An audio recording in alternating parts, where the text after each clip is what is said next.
We're literally talking about boxing here, folks. We're talking about males getting in a ring and beating the crap out of females in the name of tolerance, inclusion, and diversity. And feminism, I think?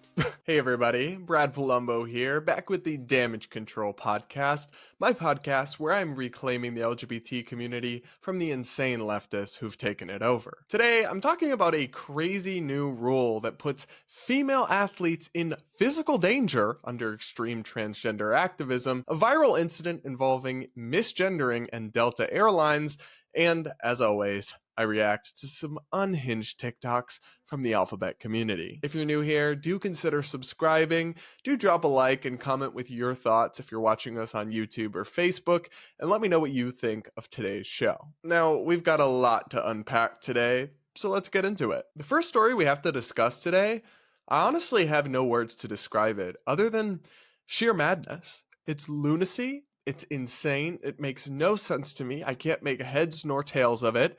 And I think it will actually put female athletes in physical danger. Not emotional danger, not like their safe space being violated, like actual danger of physical harm. So what am I all worked up about? Well, USA Boxing has just codified a new rule that will allow biologically male participants to box females. Yes, you heard me correctly. We're no longer talking about Leah Thomas and swimming competitions. We're talking about boxing and males boxing females in the name of social justice, inclusion, and tolerance. Take a listen to some of the details from a report over at GB News. USA Boxing to allow transgender women to compete against female boxers under certain conditions from 2024 after introducing new policy. And you think, oh, what are the conditions? Basically, the conditions are, while boxers under the age of 18 have to still compete with their birth gender, transgender fighters will be permitted to fight in the category of their choice. They must meet certain criteria, including declaring their new gender identity, completing gender reassignment surgery, and regular hormone testing. So what that means is they will definitely have been through the puberty that they were born with. Well, I suppose unless they had puberty blockers early on. But the point is, you can't change until you're 18. So this is just madness. It's supposed to make it safer and fairer. It does the exact opposite. Yeah, it's disgusting. You'll still have the upper body strength, all sorts of other advantages. We've seen Fallon Fox in MMA breaking people's orbital bones and things like that, which does happen in boxing anyway if it's two men, but obviously it's going to make it far more dangerous. We're going to go to National Review's reporting for some more details about this crazy story. So Caroline Downey reports that USA Boxing is codifying a rule allowing male participation in the women's division.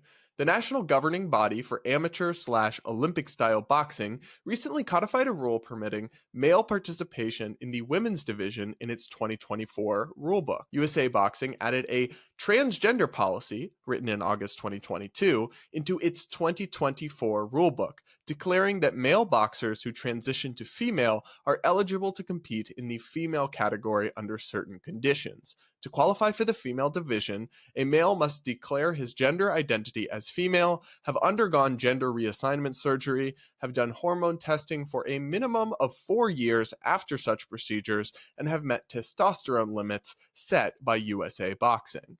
The athlete's total testosterone level in serum must remain below 5 nmol/L throughout the period of desired eligibility to compete in the female category, the 2022 rule said.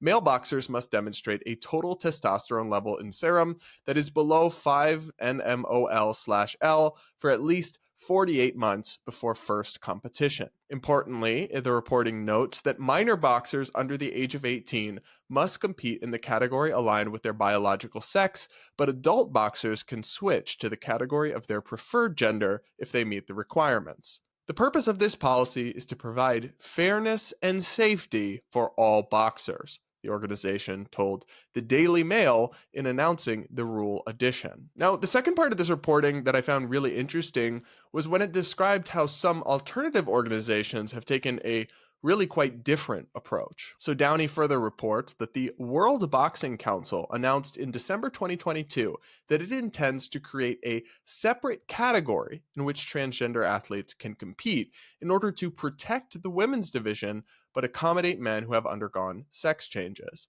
Mauricio Suleiman, the president of the WBC, told The Telegraph at the time, It is the time to do this, and we are doing this because of safety and inclusion. We have been the leaders in rules for women's boxing, so the dangers of a man fighting a woman will never happen because of what we are going to put in place. So here you have it, folks. In the name of tolerance and inclusion, we have a sporting body actually moving forward with rules that would allow trans women who are biologically male, right, born uh, with XY chromosomes and are biologically male at birth, and then they transition socially, medically, through hormone therapy, through gender reassignment surgery, and all this stuff. They transition to live as women. And look, you guys, if you've been following this podcast, you know I really have no issue with that. I think adults should live however they want. I'll use people's pronouns within reason. Power to you, honestly. Like, live your life however you want to live.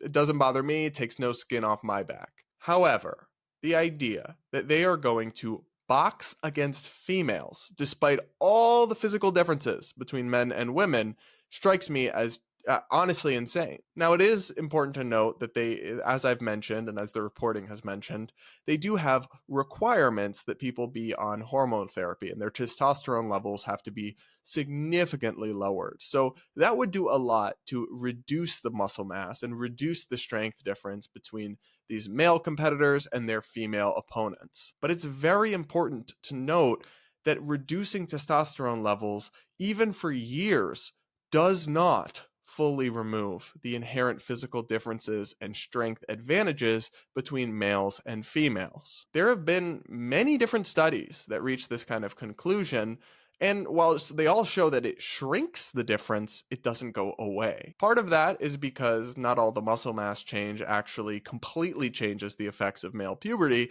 but part of it is also because the effects of male puberty have a lot of different manifestations that aren't actually directly related to testosterone or to your muscle size, so they're not addressed. For example, people being taller, people having longer wingspans, increased bone density, bigger heart size for, better cardiovascular exercise, and many other differences between males and females that don't go away no matter what surgeries you have, no matter what hormones you might take. Transitioning, even medically, does not, and I don't ever think it will, but it certainly doesn't now, completely change or completely remove the physiological differences between males and females.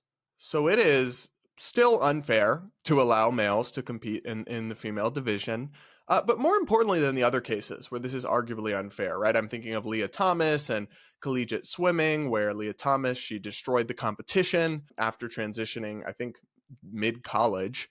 That's obviously unfair, but at least nobody is being physically hurt or being made actually unsafe in the process of a swimming competition. So to me, at least in those cases, while I don't agree with it, the stakes are significantly lower. We're literally talking about boxing here, folks. We're talking about males getting in a ring and beating the crap out of females in the name of tolerance, inclusion, and diversity. And feminism, I think?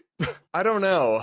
Let me know what you think. Maybe some of you can make a defense of this in the comments, but it just seems like sheer and utter lunacy to me. Why can't we just have a separate division? Nobody, at least certainly not me, is saying that trans people shouldn't be allowed to compete in sports, but in cases like this, when there's literally physical safety issues, why can't we just have a separate competition, a separate division? That's got to be a reasonable middle ground solution, guys. We can look at MMA fighting.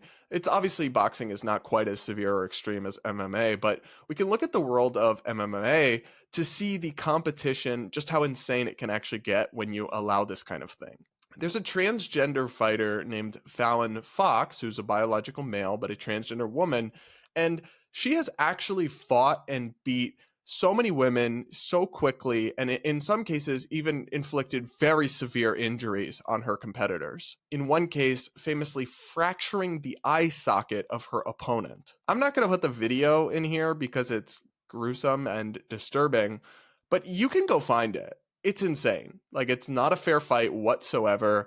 It's really brutal, and the entire thing is disturbing to watch. I don't know, guys. I just think this is madness. I just think this is what happens when you're so open-minded that your brain starts to fall out. We can balance dignity and respect and inclusion for transgender people and all people with basic respect for fairness, safety, and acknowledging biological reality. If you don't, and if you really attach this kind of insane lunacy to transgender acceptance, well, people are going to dismiss the entire package out of hand. And frankly, if the choice is allowing males to beat up women in the boxing ring or reject it all, I can totally see why people would do that. I am begging, just begging, the LGBT community to stop being crazy. Hey guys, Brad here, cutting in to remind you that I host another podcast, a weekly political podcast called the Based Politics Podcast, where me and my co-host Hannah Cox, we break down the biggest news stories and what's trending on the internet and give you our nonpartisan, honest opinions. If that would interest you and you want more Brad, check out the links in the description to make sure that you're also subscribed to and watching the Based Politics Podcast. But regardless, thanks for tuning in to Damage Control. Up next, a transgender actress is going viral right now after having a huge confrontation with a Delta Airlines employee that, suffice it to say, did not go the way she expected. The actress in question is Tommy Dorfman, who is a trans woman and actress best known for her role in 13 Reasons Why, and she is accusing Delta of violating her human rights after having a conflict with employees over perceived misgendering. And we actually have some video from the incident that was posted by Tommy herself. Let's take a look at that video. What about when a Delta employee misgenders you intentionally? Sorry, while he's talking, you're talking. You just misgendered me again. Okay. Multiple times. Gotcha. Both of you have. Sorry. Wasn't intentional, but if you want to take it personal, that's also. Well, she did do it intentionally twice. You're talking to me too. You said she and then you said he. You're being condescending, and if you want to continue, I have Port Authority escort you out the building right this moment. If you want to play that game with me. Okay. Would you like to continue 3 days before Christmas? I really don't mind. I'm good. I'll just put this on. So I want to preface my take here with that it's always hard to evaluate a situation from just a little snippet that gets posted. So we've got about 30 seconds there. We really don't know what went down before and after, and depending on that context, you could reach very different conclusions. What's important to note here, though, and I'm citing some reporting from Fox News, is that Dorfman actually claims that they were intentionally misgendered on multiple occasions and that this constitutes a human rights violation. So in her TikTok caption, Dorfman wrote that she did not, quote, realize it was condescending to flag a human rights violation after another employee misgendered me incessantly. Dorfman, who starred in the hit Netflix show 13 Reasons Why, revealed in 2021 that she is a trans woman who uses she, her pronouns. In a statement to Fox News Digital, a spokesperson for Delta Airlines said, "We're aware of the video and looking into the matter, including reaching out to our customer to understand more about what occurred." So I have a few things to say about this incident, and it's really gone viral and people have lots of feelings about it. I don't have the strongest feelings in the world, but I do have a few things to say. For one, if an employee really was intentionally, aggressively misgendering a trans person, I would say that's not cool. I mean, I don't think you should have to use their pronouns, but you could probably just avoid using pronouns or really avoid being aggressive in a way they might feel is disrespectful, I think would be the best thing to do. At the same time, it is not a human rights violation to be misgendered, and that is one of the most absurd things I've heard in some time. You don't have a human right to control other people's speech. That's actually kind of authoritarian and creepy to even suggest. And it might not be nice, it might hurt your feelings, it might feel impolite if people don't refer to you the way you'd like to be referred to. I can completely wrap my head around that, but if this is really such a big problem for you that you feel your human rights have been violated and you feel the need to run to TikTok for clout and oppression points, then honestly, to use the woke language, right, you must be pretty darn privileged, because in the grand scheme of things, it's really not that big a deal, y'all. It's just not. And again, we don't have the context of this video. We don't know what was said before and after. And for this employee, I mean, the employee is definitely pretty firm with her and is really threatens to kick them out with Port Authority, all that. So I would like to think that there's some more context that explains why they would be so direct. Because normally in these videos, you see employees are super apologetic, super accommodating. And I can understand why they're like that. But I can also understand why at some point people get sick of it and are like, enough is enough. Piss off. You don't have special privileges. You're not the most important person in the world. Stop walking around and expecting the entire world to validate you and read your mind and give you exactly what you want all the time. Because some of these people really are the most privileged, oppressed people you could possibly imagine. And I really don't know who they think they're helping or what they think they're achieving when they pull stunts like this and successfully go viral. Because you're certainly not helping advance the LGBT community. Oh no. To the very opposite, you're giving trans people a bad name and being intentionally and obviously divisive. Up next, as always, we're going to round out the podcast with me reacting to some insane, dumb, or just hilarious LGBT TikToks. Up first, what do you get when you mix a healthy dose of youthful narcissism with TikTok brain? Well, you get something like this. So your family thinks they're gonna get away with dead naming you and misgendering you this holiday season? No, they're not. You know why? Because you're deranged kazoo kid. You play a wind instrument. You take your mouthpiece and you just anytime the wrong pronouns or the wrong name comes out, and you be obnoxious as shit. Because they'll stop real quick.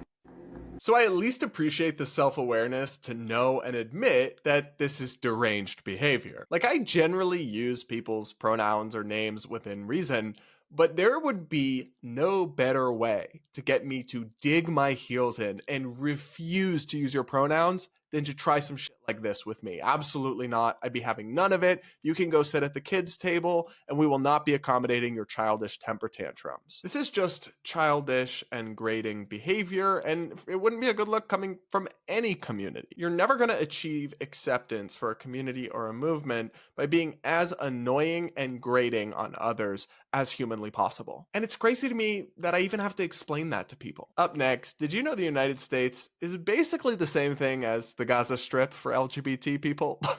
I can't even say that with a straight face, but buckle up. The argument that if somebody like me went to Gaza, I'd get my head cut off by Hamas is just... I'm so glad someone said this. Also, I'd like to add that I'm worried about getting my head cut off here. People here don't like queer people. So I'm not safe here either. Y'all, TikTok brain, it really is something. It really is a trip. Seriously, it requires a genuinely astounding and mind-boggling level of ignorance or delusion to suggest with at all a straight face that the United States is in any way comparable to the Gaza Strip, controlled by Hamas, for LGBTQ people. And before you say it, before you hit me with the talking points, trans people are not, objectively, they are not murdered at higher rates than everyone else in the United States. This is a false narrative that's constantly spun by activist groups and agitators to spin up alarmism and support for their cause. The reason that's so destructive is you end up with young people like this, who really have been brainwashed, and unfortunately, they feel needless fear as a result. Things are not perfect, and I don't know that they ever will be, but there's really been very few times or places in human history that are better for an LGBT person than America in 2024. So to remain so scared and to think the whole world here hates you and wants to cut your head off is just totally detached from reality. And honestly, like, I'm not attacking this person. I feel bad for them. They're going through all this fear that's not grounded in reality. So it's needless fear. It's alarmism, and they're putting themselves through distress that they don't need to experience. It's actually really, really profoundly sad.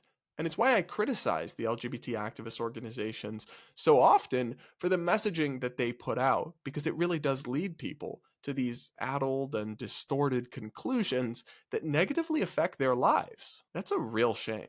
Up next, is being gay an act of violence against trans people? I don't know how to prepare you for this one, so just brace yourself.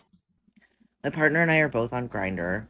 We have not gotten hit on, like, at all. Usually we get hit on, like, fairly regularly. We're from Boston. Pretty much the minute I open that app, I have people messaging me. A lot of them are chasers, which, like, isn't great. But there is legitimate, like, interest, and it is not hard for me to make connections on that app. Compare that to like an explicitly gay queer town where the grinder like should be hopping and it is completely dead. My partner has tried messaging people and people have like flat out been like, no, like I don't want to hook up with you. I also haven't gotten hit on in person here, like at all. But and this is where the transphobia really comes in, is that my partner, who passes for cis in a way that I don't, and is, like a bear, is getting hit on a ton. Like, men are all over him in person. And so, like, the contrast between how hard he's being flirted with in person versus how dead Grinder is very much like, oh, you think he's hot when you think he is this specific thing, but as soon as you realize that he doesn't have a penis, you don't actually want him. It feels like icky. It feels kind of violent. It feels, I don't know, insidious, I guess, is really the word I keep coming back to. All right, listen up, Cupcake, because it's time for some truth-telling. It is not, in fact, violent that gay men don't want to have sexual intercourse with someone who has a vagina. That's actually just called being gay. I actually feel like I'm going insane, guys. Let me know in the comments if I'm just losing it. Like, am I hallucinating this or is this real life? Females are going on gay men dating apps and then claiming that they are violently victimized because men who are attracted to other males don't want to hook up with them. Huh? There's actually something weirdly entitled and predatory about this way of saying that you're essentially a bigot if you don't find me attractive. They're like delegitimizing our sexuality. What happened to it's okay to be gay, huh? What happened to that? Trans extremists like this are actually undermining gay people's identity and acceptance. They are literally and explicitly saying it's not just problematic, but violent for males to only be attracted to other males. That is insane and regressive. And honestly, it's like you're going so far. You're sounding like the Westboro Baptist Church, babe. Get out of here with this nonsense. Just go away. I'm sure there are plenty of people who want to date you or do whatever with you, but you don't need to force gay men into your bedroom when you are a female. And if these are also the biggest problems you have, how poppin' your Grinder DMs are, you might not be that oppressed after all. By the way, and I'm not trying to sound judgy here, but maybe just a little, maybe you could just have sex or hook up with your partner instead of random strangers. What a radical thought, huh? What a radical notion. Alright guys, I can't handle any more of the alphabet people's insanity in one sitting without incurring permanent brain damage. If you enjoyed this, or at least if you got some sick sense of pleasure out of watching me suffer, do consider dropping a like and commenting with your thoughts. If you're watching on YouTube or Facebook, don't forget to subscribe. We're growing really fast. And if you're listening on audio podcast platforms, please do me a huge favor and go rate and review us on Apple Podcasts or Spotify or whatever platform you're on. It helps us grow and reach more people. With that, I'll see you all next week.